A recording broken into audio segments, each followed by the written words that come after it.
उत्तर प्रदेश में मुलायम सिंह और अखिलेश यादव गुट के अलग अलग चुनाव लड़ने की संभावना बढ़ गई है, क्योंकि लखनऊ में अखिलेश यादव और मुलायम सिंह के बीच आज हुई बैठक भी बेनतीजा रही। सूत्रों के मुताबिक बैठक के बाद अखिलेश यादव ने कार्यकर्ताओं से क्षेत्र में जाने और चुनाव की तैयारी के लिए कहा। 90% लोग मुख्यमंत्री जी के साथ हैं, उनके नेतृत्व को स्वीकार कर चुके हैं। नेताजी अखिलेश को उनकी 5 साल के इम्तिहान को पास करने दें। बैठक के बाद अखिलेश यादव ने उत्तर प्रदेश विधान परिषद के स्नातक तथा शिक्षक क्षेत्रों के कुछ प्रत्याशी भी घोषित की। हालांकि बाद में मुलायम सिंह और अखिलेश यादव की फोन पर बातचीत भी हुई। विवाद को लेकर मुलायम सिंह यादव कल लखनऊ में प्रेस कॉन्फ्रेंस कर सकते हैं। खराब खाने को लेकर एक जवान की शिकायत पर गृह सचिव ने बीएसएफ के महानिदेशक से रिपोर्ट मांगी है। कल शाम तक की रिपोर्ट देने के लिए कहा गया है। अब बीएसएफ ने इस मामले में सेना की सप्लाई कोर से जवाब पूछा है, क्योंकि जम्मू कश्मीर में जिस जगह खाने की शिकायत की गई है वहां रसद की सप्लाई सेना करती है। बीएसएफ ने भी इस मामले में अपनी जांच शुरू कर दी है, लेकिन बीएसएफ का ये भी कहना है कि किसी और जवान ने खराब खाने की शिकायत नहीं की थी। बीएसएफ का ये भी कहना है कि शिकायत करने वाले जवान ने कई बार अनुशासनहीनता की थी और 2010 में उसका कोर्ट मार्शल भी किया गया था। ये हमारे लिए बड़ा सेंसिटिव मैटर है कि इस तरह की बात सामने आई है, और इस इंक्वायरी हो जाने के बाद में जो भी मुद्दे सामने आते हैं उसके मुताबिक जो है अगली कार्रवाई की जाएगी। जम्मू कश्मीर में एलओसी पर तैनात कांस्टेबल तेज बहादुर यादव ने ड्यूटी के दौरान घटिया खाने का वीडियो बनाकर सोशल मीडिया पर डाला था। ये वीडियो वायरल होने के बाद गृह मंत्री ने जांच के आदेश दिए थे। बीएसएफ इस बात की भी जांच करेगी कि ड्यूटी पर तेज बहादुर मोबाइल कैसे ले गए, क्योंकि जवानों को मोबाइल रखने की इजाजत नहीं है। तेज बहादुर यादव ने वॉलंटरी रिटायरमेंट की अर्जी दे रखी है और वो 31 जनवरी को बीएसएफ से रिटायर हो जाएंगे। नोटबंदी की सिफारिश आरबीआई ने सरकार की सलाह के बाद की थी। संसद की एक समिति को भेजे गए आरबीआई के जवाब में ये बातें सामने आई हैं। आरबीआई के मुताबिक 7 नवंबर को सरकार ने 500 और 1000 रुपए के नोट पर रोक लगाने की सलाह दी थी। सरकार के मुताबिक जाली करेंसी, आतंकियों की फंडिंग और काले धन पर रोक के लिए फैसला लिया जा सकता है। सरकार की सलाह के अगले दिन यानी 8 नवंबर को आरबीआई के बोर्ड की बैठक में नोटबंदी की सिफारिश केंद्र से की गई। सलाह के कुछ ही घंटों के भीतर मोदी कैबिनेट की बैठक बुलाई गई, जिसमें नोटबंदी का फैसला लिया गया। देखिए, इस आरबीआई के ये जो बयान उन्होंने एक पार्लियामेंट्री कमेटी के सामने दिया, इससे पोल खुल जाता है और स्पष्ट हो जाता है कि ये निर्णय आरबीआई का नहीं है। वहीं नोटबंदी के बाद बैंकों में जमा हुए करीब 3 से 4 लाख करोड़ रुपए संदिग्ध हैं। इनकम टैक्स विभाग को बैंकों से मिले आंकड़ों के मुताबिक देश भर के 60 लाख बैंक खातों में 2 लाख रुपए से ज्यादा रकम जमा की गई। इन खातों में जमा की गई कुल रकम 7,34,000 करोड़ है। 6,80,000 बैंक खातों पर जांच एजेंसियों की नजर है। इनकम टैक्स विभाग इन खातों की जांच करेगा और ये पता लगाने की कोशिश करेगा कि किस खाते में बिना टैक्स दिए पैसे जमा किए गए हैं। प्रधानमंत्री नरेंद्र मोदी ने आज गांधीनगर में 8वें वाइब्रेंट गुजरात समिट का उद्घाटन किया। कहा कि उनकी सरकार अर्थव्यवस्था में सुधार को जारी रखेगी। पीएम के मुताबिक दुनिया भर में मंदी के बावजूद भारत में विकास दर बढ़ी है। पीएम ने ये भी कहा कि डिजिटल अर्थव्यवस्था के मामले में भारत दुनिया का नंबर 1 देश बनने वाला है। पीएम ने ये भी कहा कि मेक इन इंडिया आज देश का सबसे बड़ा ब्रांड बन गया है। Make in India has celebrated its 2nd anniversary recently. I am delighted to share that we have become the 6th largest manufacturing country in the world, up from 9th largest previously. इससे पहले PM ने vibrant Gujarat वैश्विक व्यापार प्रदर्शनी का उद्घाटन किया, जिसमें देश विदेश से करीब 1500 कंपनियां हिस्सा ले रही हैं। वाइब्रेंट गुजरात समिट में 80 देशों के व्यापारिक प्रतिनिधिमंडल हिस्सा ले रहे हैं, जबकि 12 देश पार्टनर कंट्री के तौर पर जुड़े हैं। पीएम मोदी के खिलाफ फतवा देने वाले कोलकाता की टीपू सुल्तान मस्जिद के शाही इमाम के खिलाफ अभी तक कोई कार्रवाई नहीं की गई है। बीजेपी ने कल कोलकाता पुलिस से शाही इमाम नूर उर रहमान बरकती की शिकायत की थी, लेकिन कार्रवाई के नाम पर पुलिस खामोश है। बीजेपी ने कहा कि अगर कार्रवाई जल्द नहीं की गई तो वो कोर्ट जाएगी। अगर वो एफआईआर नहीं दर्ज करते हैं तो मैं मंडे कलकत्ता पुलिस के कमिश्नर से मुलाकात करूंगा, और वहां भी अगर वो एफआईआर दर्ज करने के लिए तैयार नहीं हुए तो इसके बाद में थाना घेराव होगा और कोर्ट जाना ये तो तय है। बरकती ने 7 जनवरी को तृणमूल कांग्रेस के सांसद इदरीस अली की मौजूदगी में नोटबंदी को लेकर पीएम के खिलाफ फतवा जारी किया था। आपकी गर्दन नहीं कटेगी। कल जी न्यूज के शो ताल ठोके में बहस के दौरान बरकती ने तारिक फतेह को भी धमकी दी थी। बीजेपी सांसद साक्षी महाराज ने अपने विवादित बयान पर सफाई दी। कहा कि उनका इरादा किसी समुदाय की भावनाओं को चोट पहुंचाने का नहीं था। साक्षी महाराज के मुताबिक उन्होंने अपने बयान में किसी भी समुदाय का नाम नहीं लिया और सिर्फ बढ़ती आबादी पर चिंता जाहिर की थी। मैंने भारत में बढ़ती हुई जनसंख्या पर चिंता व्यक्त की। मैंने किसी को ठेस पहुंचाने के लिए या वोट मांगने के लिए या वोट मैंने मांगा हो, ना वोट मांगा, ना वोट मांगने की बात की, न किसी संप्रदाय का नाम लिया। साक्षी महाराज को चुनाव आयोग ने आचार संहिता तोड़ने के आरोप में नोटिस भेजा है। उन्हें जवाब देने के लिए कल तक का वक्त दिया गया है। साक्षी महाराज ने आयोग से नोटिस की हिंदी कॉपी मांगी है। उन्होंने मुस्लिम समुदाय पर तंज कसते हुए कहा था कि देश में आबादी बढ़ाने के लिए 4 पत्नी और 40 बच्चे वाले जिम्मेदार हैं।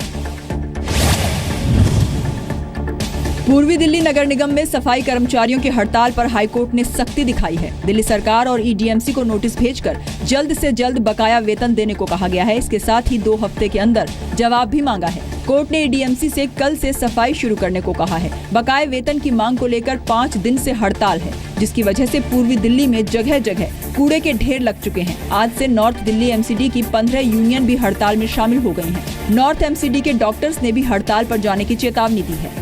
देखिए, मैं तो केजरीवाल साहब से पूछना चाहता हूं कि चौथे वित्त आयोग की रिपोर्ट को उन्होंने लागू क्यों नहीं किया। वित्तीय रूप से निगमों को पंगु बनाने का जो षड्यंत्र आम आदमी पार्टी की सरकार ने किया है, दिल्ली की जनता इनको कभी माफ नहीं करेगी। एनजीटी ने भी सफाई कर्मचारियों की हड़ताल को लेकर केंद्र, दिल्ली सरकार और कर्मचारी यूनियनों को नोटिस जारी कर कल तक जवाब देने को कहा है।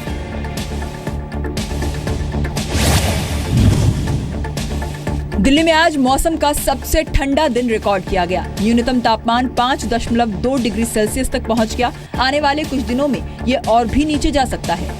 मैं एक्सपेक्ट कर रहा हूँ कि 2 दिनों में जैसे 11-12 तारीख की सुबह को टेम्परेचर 4 के आसपास रहेगा, जो कि नॉर्मल से 3 डिग्री सेल्सियस बिलो है। ये दिल्ली का टेम्परेचर क्या रहेगा, तो हमने ये ऐसा ऑलरेडी वेबसाइट पे दिया है।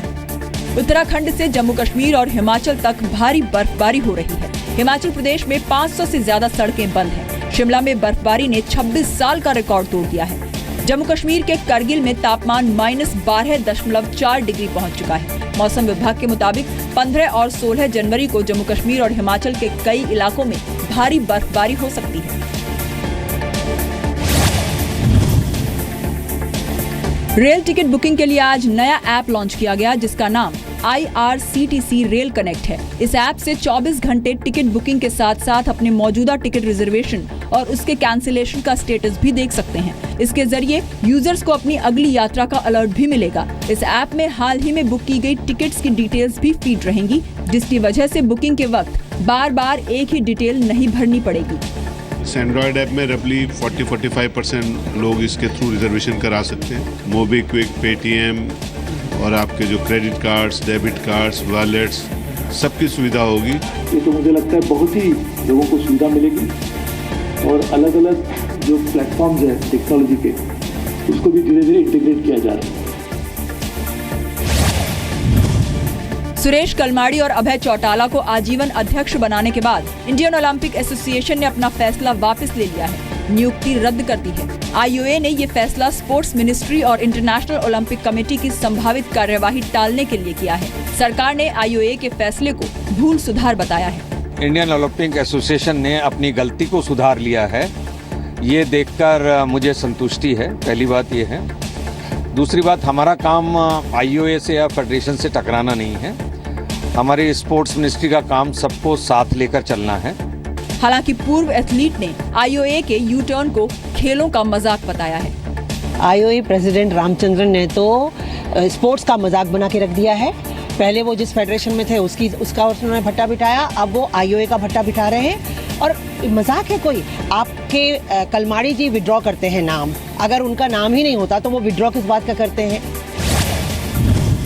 कप्तान के तौर पर आखिरी प्रैक्टिस मैच में महेंद्र सिंह धोनी ने आज इंग्लैंड के खिलाफ ताबड़तोड़ बल्लेबाजी की। 40 गेंदों पर 68 रन बनाए और नॉट आउट रहे। 35 गेंदों में अर्धशतक लगाया। धोनी ने इंडिया ए की तरफ से आखिरी ओवर खेला और 2 चौके 2 छक्के की मदद से उस ओवर में 23 रन बनाए। इंडिया ए की तरफ से सबसे ज्यादा 100 रन अंबाती रायडू ने बनाए, वहीं शिखर धवन ने 23 रन और युवराज सिंह ने 56 रनों की पारी खेली।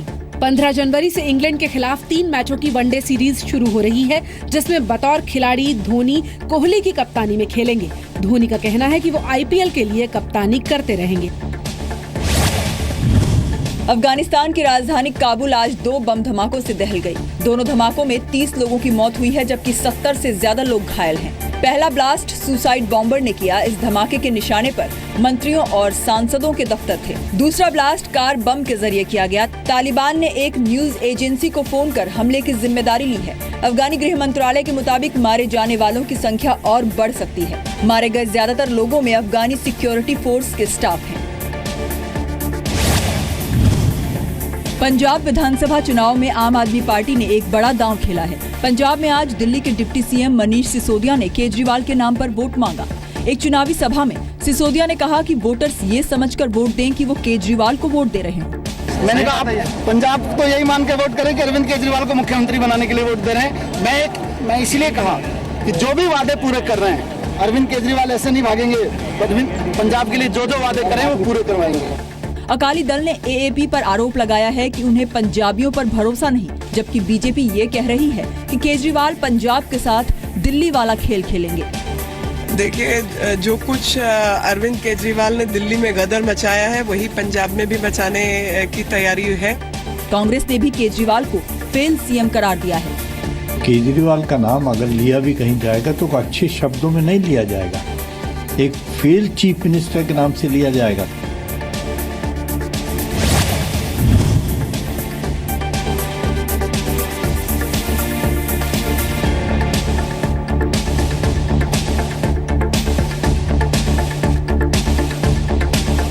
दुनिया भर में बर्फबारी ने लोगों की परेशानियों को बढ़ा दिया है। सफेद चादर में लिपटे शहरों में जनजीवन ठप हो गया है। अमेरिका से लेकर ग्रीस तक बर्फबारी से हर कोई परेशान है। अमेरिका में बर्फीला तूफान। अमेरिका के कई हिस्सों में भारी बर्फबारी से जनजीवन अस्त व्यस्त हो चुका है। बर्फ की चादर से ढके कैलिफोर्निया में बर्फीले तूफान ने भी दस्तक दे दी है। वहीं अब सफेद कहर के बाद कैलिफोर्निया और पश्चिमी अमेरिका में बाढ़ जैसे हालात भी बन गए हैं। बर्फीले तूफान और लगातार बारिश से कैलिफोर्निया के कई हाईवे प्रभावित हुए हैं।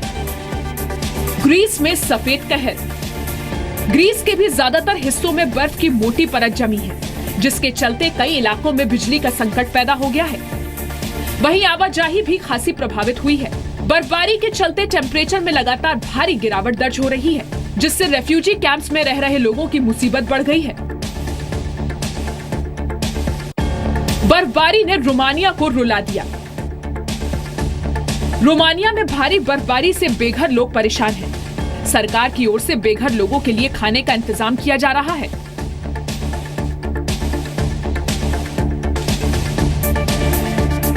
मौसम के कहर से सड़क और रेल यातायात पर भी असर पड़ा है। वहीं दूर दराज के कई गांवों में बिजली भी नहीं है। ब्यूरो रिपोर्ट, जी मीडिया।